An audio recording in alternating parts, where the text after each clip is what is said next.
ꯖꯌꯦꯠ की मपा हारिसना मसा मांखिबकी अवाब वाखलना अहिंग नोंथिल खाक्तना सहर सहर खुंगंग खुंगंग चत्तुना मचाबु थीरम्मी थमोइनुंगी अवाब वाखलबु सैरेंग सक्तमदा पुथोक्तुना निंगबा कायरबा सूरदा सैथारम्मी अमसुंग कपलम्मी मतम अदुदा हाइबदि अरबकी अदुगुमा मतम अदुदा सैरेंग हाइरिबा सैत्या असे पुंसीगी अवा नुंगाई अयुक नोंथिंदा इलोइते लोइनबा अदुगुम्बा अमा ओइरम्मी असमना इमुंग मनुंग अमसुंग सागै नातै हुपना अवा तेंथानदरिङै मतमनि इथा थाजदना हजरत इबुंगो सल्लल्लाहु अलैहि वसल्लम की माइकैदगी जेठ लई हाइबगी पाउजेल फंगलम्मी अमसुंग अवाबा पुनमक कोकनरम्मी हारिस मनाव नुपा अमगा लोइनना मक्का माइकै पांगलक्लम्मी हजरत इबुंगोगी मनाक्ता चंगजरगा असुमना हाइजरम्मी ओ मोहम्मद आमीन ननाई अखोइबु चानबीदुना इचानुपा असी अखोइदा सिन्नबीरो इबुंगोना पांबा सना लुपा अदु हाइबियु ननाई अखोइ कच्चरगे हारिसना हाइजबा लोइरबा मतुंगदा हजरत इबुंगो सल्लल्लाहु अलैहि वसल्लमना असुमना हाइबिरम्मी ओ हारिस मधु नत्तबा मोंग अमा हाइगे नहाकना मधु पांबीरोइदरा हारिसना मधुदा खुमलम्मी ओ इबुंगो मधु करिनो हाइबियु इबुंगोना हाइबिरम्मी ओ हारिस नुपा मचा अदो कवहल्लुगे महाकपु अपाम्बा खलहन्सी हाइबति महाकना नखोइगे चटमिन्नबा पामलबति हराव हराव पुदना चटपिखो सना लुपागी दरकार ओइते हारिसना खुमलई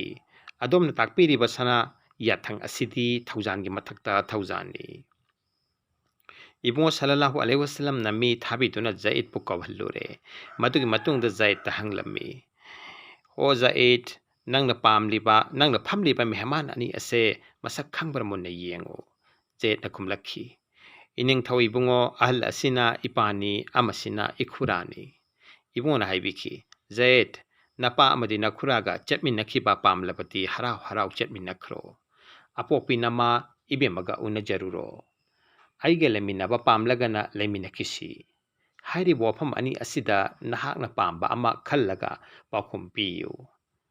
हजरत इबुंगो सल्लल्लाहु अलैहि वसल्लम की वहाई असी ताबदा जैदना हजरत सल्लल्लाहु अलैहि वसल्लम की मख्वांगदा चेतना कोनसिल्लगा असुमना हाइजरखी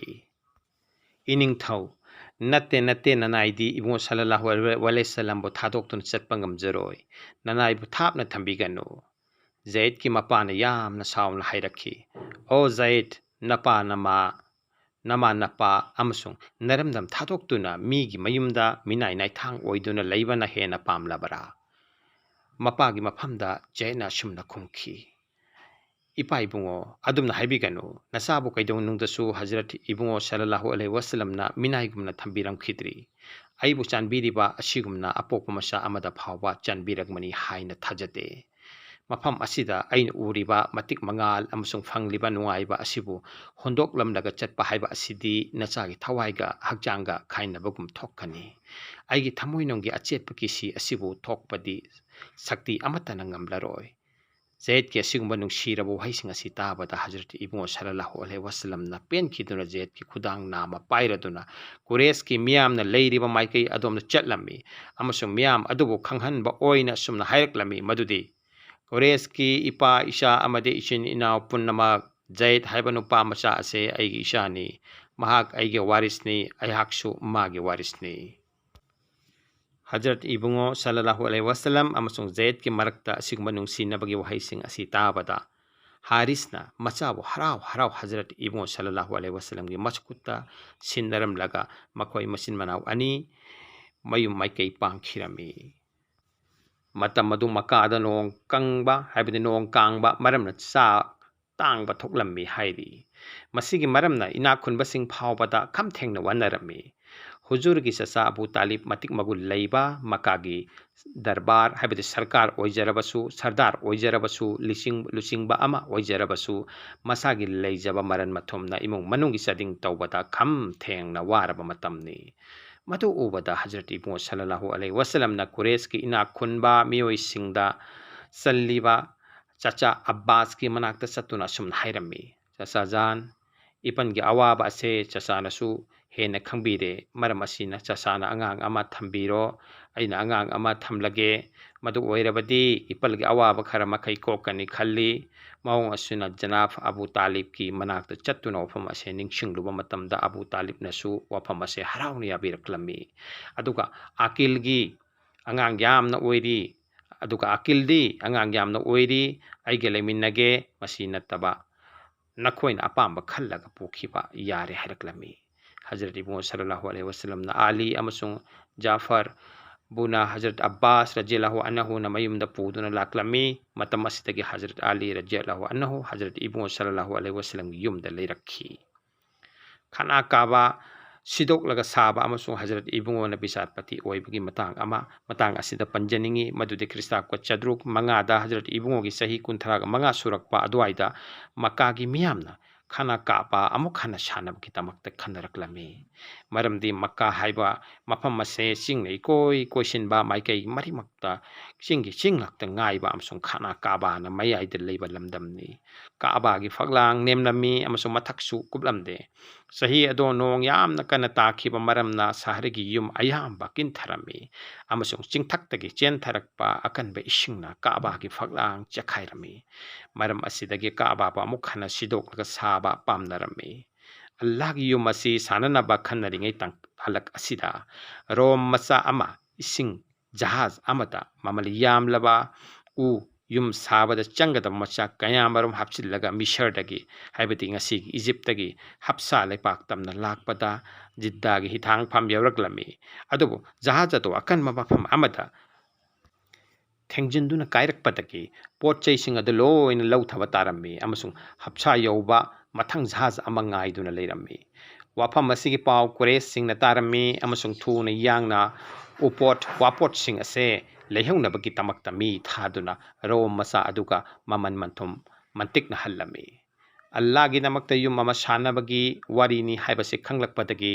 dharma leiba rom masa aduna ahongba mamalda pochei sing ado yontoklami mahak masamaksu khusa haiba misak amani amasung mamingna bakum kawi haina masamakna saktakcharami हराउबगी मथक्ता हराउब ओइखिदुना महापुसु मका माइकई तामना पुदुना लाकमिनरमी मका यौरकपगा बाकुम ना खाना काबा मनुंग चंगदुनि यंगसिल्लाबा मतुंगदा मांगोलगी सरुकता युम्बी खरा युंगबा दरकार ओय मरमदि युम्बी युंगदौरिबा असिना युमथक्की अरुम्बा नोंग नोंसितकी साफु अमसुंग चिंगदगी चेनथरक कतबा इसिंगी साफुदगी ngakpa ngamgani haina mot pirami matamadu topa khusa haiba suheb कौबा नुपा अमसु लेरम्मी मियामना महापुसु बाकुमगी मतेंग पांगननबा थबक सुवा असिदा याहलम्मी कबा सिदोकपा अमसुंग साबगी नेकी मही असे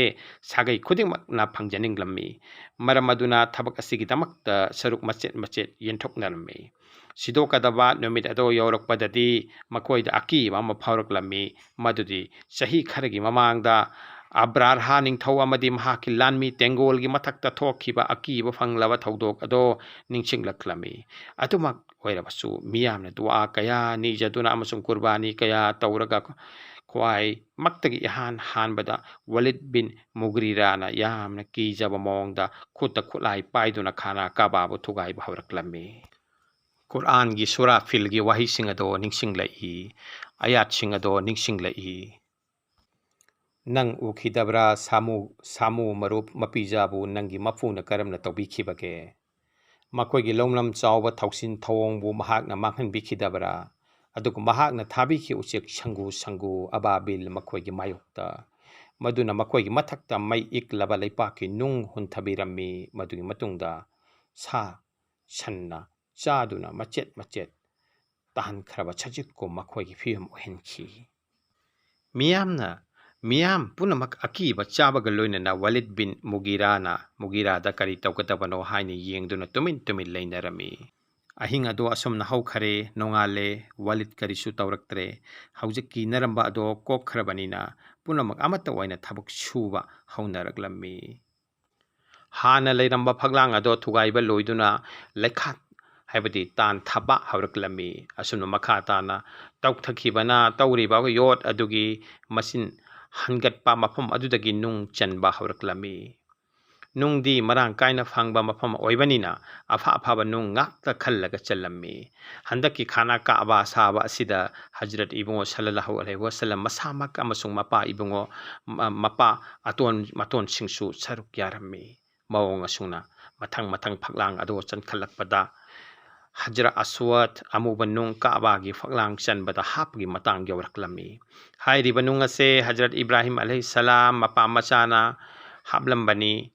ꯑꯔꯕ ꯀꯥꯡꯕꯨꯅ ꯅꯨꯡ ꯑꯁꯤꯕꯨ ꯌꯥꯝꯅ ꯂꯨꯅ ꯈꯜꯂꯝꯃꯤ ꯍꯧꯖꯤꯛꯁꯨ ꯏꯁꯂꯥꯝꯒꯤ ꯅꯨꯡꯗ ꯅꯨꯡ ꯑꯁꯤꯒꯤ ꯃꯒꯨꯟ ꯊꯥꯛ ꯌꯥꯝꯅ ꯆꯥꯎꯅ ꯋꯥꯡꯅ ꯂꯩ ꯑꯃꯨꯕ ꯅꯨꯡ ꯑꯁꯤꯕꯨ ꯃꯍꯥꯛꯀꯤ ꯃꯐꯝꯗ ꯊꯥꯡꯒꯠꯄ ꯍꯥꯞꯄꯒꯤꯗꯃꯛꯇ ꯁꯔꯨꯛ ꯌꯥꯅꯤꯡꯗꯕ ꯑꯃꯁꯨꯡ ꯃꯗꯨꯒꯤ ꯃꯍꯩ ꯐꯪꯅꯤꯡꯗꯕ ꯀꯅꯥ ꯑꯃꯠꯇ ꯂꯩꯔꯝꯗꯦ ꯀꯥꯡꯂꯨꯞ ꯃꯁꯦꯜ ꯑꯩꯈꯣꯏꯅ ꯍꯥꯞꯀꯗꯕꯅꯤ ꯑꯃꯁꯨꯡ ꯊꯥꯡꯒꯠꯀꯗꯕꯅꯤ ꯍꯥꯏꯕꯒꯤ ꯋꯥꯍꯧꯗ ꯑꯃꯒ ꯑꯉꯝ ꯇꯥꯟꯅꯔꯛꯇꯨꯅ ꯃꯈꯣꯏꯅ ꯉꯝꯗꯕ ꯌꯥꯗꯦ ꯍꯥꯏꯕꯒꯤ ꯋꯥꯁꯛꯇꯤ ꯑꯔꯣꯏꯕ ꯑꯣꯏꯅ ꯏꯒꯤ ꯇꯦꯡꯀꯣꯠꯇ ꯈꯨꯗꯣꯝꯕꯤ ꯂꯨꯞꯄꯒ ꯑꯣꯏꯔꯝꯃꯤ ꯍꯥꯏꯕꯗꯤ ꯁꯤꯡꯅꯔꯛꯂꯝꯃꯤ ꯃꯁꯤꯒꯤ ꯃꯇꯨꯡ ꯇꯥꯔꯛꯄꯗꯗꯤ ꯀꯕꯥꯛ ꯊꯥꯡ ꯆꯠꯅꯒꯗꯕ ꯈꯛ ꯃꯉꯥꯏꯔꯦ ꯂꯥꯟ ꯊꯦꯡꯅꯒꯗꯕ ꯈꯛ ꯃꯉꯥꯏꯔꯦ ꯃꯇꯥꯡ ꯑꯁꯤꯗ ꯃꯈꯣꯏꯒꯤ ꯃꯅꯨꯡꯗꯒꯤ ꯑꯁꯤꯒꯨꯝꯕ ꯋꯥꯊꯣꯛ ꯂꯥꯟꯊꯣꯛꯇ ꯇꯣꯏꯅ ꯌꯥꯎꯗꯨꯅꯇ ꯂꯥꯛꯄꯗꯒꯤ ꯑꯋꯥꯕ ꯑꯃꯗꯤ ꯇꯥꯛ ꯇꯨꯝꯅꯈꯤꯕ ꯀꯌꯥ ꯅꯪꯂꯛꯂꯕ ꯑꯍꯜ ꯂꯃꯟ ꯈꯔꯅ ꯍꯟꯅ ꯈꯟꯅꯗꯨꯅ ꯈꯨꯗꯣꯡ ꯊꯤꯒꯗꯕ ꯇꯥꯟꯖꯥ ꯑꯁꯤꯗꯒꯤ ꯍꯤꯡꯅꯅꯕ ꯎꯄꯥꯏ ꯄꯨꯊꯣꯛꯂꯝꯃꯤ ꯃꯗꯨꯗꯤ ꯃꯤꯌꯥꯝꯅ ꯌꯥꯕ ꯃꯆꯤꯟ ꯃꯋꯥ ꯆꯠꯄ ꯈ꯭ꯋꯥꯏꯗꯒꯤ ꯑꯍꯟꯁꯨ ꯑꯣꯏꯕ ꯎꯃꯩꯌꯥ ꯕꯤꯟ ꯃꯨꯒꯤꯔꯥꯕꯨ ꯅꯁꯤꯍꯠ ꯍꯥꯏꯕꯗꯤ ꯄꯥꯎꯇꯥꯛ ꯄꯤꯍꯜꯂꯝꯃꯤ ꯃꯍꯥꯛꯅ ꯃꯤꯌꯥꯝꯗ ꯑꯁꯨꯝꯅ ꯍꯥꯏꯔꯛꯂꯝꯃꯤ ꯃꯗꯨꯗꯤ ꯅꯨꯡꯁꯤꯔꯕ ꯏꯆꯤꯟ ꯏꯅꯥꯎꯁꯤꯡ ꯃꯤꯅ ꯁꯟꯃꯥꯟ ꯇꯧꯕꯗ ꯑꯃꯁꯨꯡ ꯁꯔꯗꯥꯔ ꯑꯣꯏꯕꯗ ꯂꯨꯆꯤꯡꯕ ꯑꯣꯏꯕꯗ ꯅꯈꯣꯏ ꯄꯨꯝꯅꯃꯛ ꯆꯞ ꯃꯥꯟꯅꯩ ꯀꯔꯤꯁꯨ ꯅꯠꯇꯕꯗ ꯍꯥꯠꯅ ꯁꯨꯅꯕ ꯑꯁꯦ ꯇꯧꯔꯣꯏꯗꯕꯅꯤ ꯒ꯭ꯌꯥꯟ ꯂꯧꯁꯤꯡꯅ ꯊꯕꯛ ꯑꯁꯦ ꯄꯥꯡꯊꯣꯛꯁꯤ ꯃꯔꯝ ꯑꯁꯤꯅ ꯑꯩꯍꯥꯛ ꯅꯈꯣꯏꯗ ꯃꯌꯥꯝꯗ ꯋꯥꯐꯝ ꯑꯃ ꯊꯝꯖꯒꯦ ꯃꯤꯌꯥꯝꯅ ꯃꯁꯤꯕꯨ ꯍꯔꯥꯎ ꯌꯥꯕꯤꯌꯨ ꯃꯗꯨꯗꯤ ꯃꯁꯤꯅꯤ ꯍꯌꯦꯡ ꯑꯌꯨꯛ ꯅꯣꯡꯄꯣꯛ ꯆꯤꯡꯈꯩ ꯍꯨꯜꯂꯛꯄ ꯃꯇꯝꯗ ꯁꯥꯐꯥ ꯊꯣꯡꯗ ꯏꯍꯥꯟ ꯍꯥꯟꯅ ꯆꯪꯂꯛꯄ ꯅꯨꯄꯥ ꯑꯗꯨꯒꯤ ꯃꯈꯨꯠꯇ ꯑꯩꯈꯣꯏꯒꯤ ꯋꯥꯐꯝ ꯑꯁꯤ ꯁꯤꯟꯅꯔꯁꯤ ꯃꯍꯥꯛꯅ ꯇꯥꯔꯛꯄ ꯋꯥꯔꯦꯞ ꯑꯗꯨꯗ ꯑꯩꯈꯣꯏ ꯄꯨꯝꯅꯃꯛ ꯌꯥꯔꯁꯤ ꯑꯍꯜ ꯑꯁꯤꯒꯤ ꯋꯥꯐꯝ ꯑꯁꯤꯗ ꯄꯨꯝꯅꯃꯛꯅ ꯌꯥꯅꯈ꯭ꯔꯦ ꯑꯜꯍꯝꯗꯨꯂꯤꯜꯂꯥ ꯃꯇꯥꯡ ꯑꯁꯤꯗ ꯈꯪꯖꯤꯟꯒꯗꯕ ꯋꯥꯐꯝ ꯑꯃꯗꯤ ꯐꯛꯂꯥꯡ ꯃꯔꯤꯅ ꯀꯣꯏꯁꯤꯜꯂꯤꯕ ꯈꯥꯅꯥ ꯀꯥꯕꯥ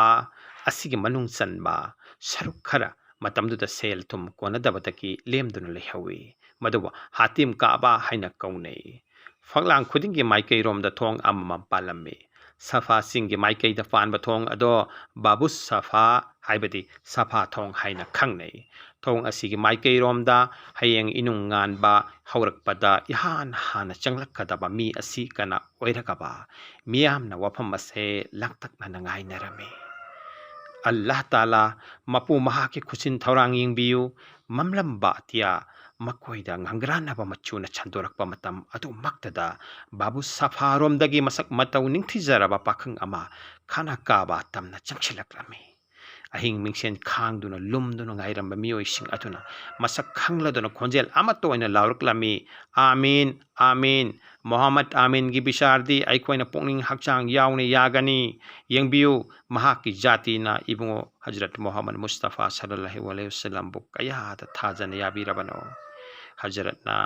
ꯃꯤꯌꯥꯝꯒꯤ ꯑꯄꯥꯝꯕꯗꯨ ꯀꯔꯝꯅ ꯊꯨꯡꯍꯟꯈꯤꯕꯒꯦ ꯍꯥꯏꯕꯗꯨꯁꯨ ꯌꯦꯡꯁꯤ ꯉꯥꯏꯉꯝꯗ꯭ꯔꯗꯨꯅ ꯃꯤꯌꯥꯝ ꯄꯨꯝꯅꯃꯛꯅ ꯆꯦꯟꯁꯤꯟꯅꯔꯛꯂꯝꯃꯤ ꯃꯊꯪ ꯃꯍꯥꯛꯀꯤ ꯅꯥꯛꯇ ꯊꯨꯡꯂꯝꯃꯤ ꯃꯤꯌꯥꯝꯗ ꯑꯣꯟꯁꯤꯜꯂꯒ ꯏꯕꯨꯡꯉꯣ ꯁꯜꯂꯜꯂꯥꯍꯨ ꯑꯂꯩꯍꯤ ꯋꯁꯜꯂꯝ ꯑꯣꯟꯊꯣꯛꯅ ꯆꯤꯡꯂꯦꯝꯅ ꯍꯥꯏꯕꯤꯔꯛꯂꯝꯃꯤ ꯏꯟꯅ ꯐꯤ ꯑꯃꯇꯪ ꯄꯨꯔꯛꯎ ꯐꯤ ꯑꯗꯣ ꯍꯖꯔꯠ ꯏꯕꯨꯡꯉꯣ ꯁꯜꯂꯜꯂꯥꯍꯨ ꯑꯂꯩꯍꯤ ꯋꯁꯜꯂꯝꯅ ꯂꯩꯃꯥꯏꯗ ꯊꯥꯔꯝꯃꯤ ꯃꯗꯨꯗ ꯍꯖꯔ ꯑꯁꯋꯠ ꯑꯃꯨꯕ ꯅꯨꯡ ꯑꯗꯣ ꯍꯨꯖꯨꯔꯒꯤ ꯃꯈꯨꯠꯃꯛꯅ ꯄꯥꯏꯔꯒ ꯐꯤ ꯑꯗꯨꯒꯤ ꯃꯌꯥꯏꯗ ꯊꯝꯂꯝꯃꯤ ꯑꯗꯨꯒ ꯍꯥꯏꯔꯝꯃꯤ ꯑꯣ ꯁꯥꯒꯩ ꯄꯨꯝꯅꯃꯛꯀꯤ ꯂꯨꯆꯤꯡꯕꯁꯤꯡ ꯆꯪꯁꯤꯟꯕꯤꯔꯛꯎ ꯅꯈꯣꯏ ꯄꯨꯝꯅꯃꯛꯅ ꯐꯤ ꯑꯁꯦ ꯄꯥꯏꯔꯒ ꯊꯥꯡꯒꯠꯄꯤꯌꯨ ꯑꯁꯨꯝ ꯇꯧꯗꯨꯅ ꯅꯨꯡ ꯑꯗꯣ ꯃꯍꯧꯁꯥꯒꯤ ꯊꯝꯐꯝ ꯑꯗꯨꯃꯛꯇꯗ ꯍꯖꯔꯠ ꯏꯕꯨꯡꯉꯣ ꯁꯜꯂꯜꯂꯥꯍꯨ ꯑꯂꯩꯍꯤ ꯋꯁꯜꯂꯝꯒꯤ ꯈꯨꯠ ꯑꯊꯣꯏꯕꯅ ꯐꯤ ꯑꯗꯨꯗꯒꯤ ꯂꯧꯔꯒ ꯍꯥꯞꯂꯝꯃꯤ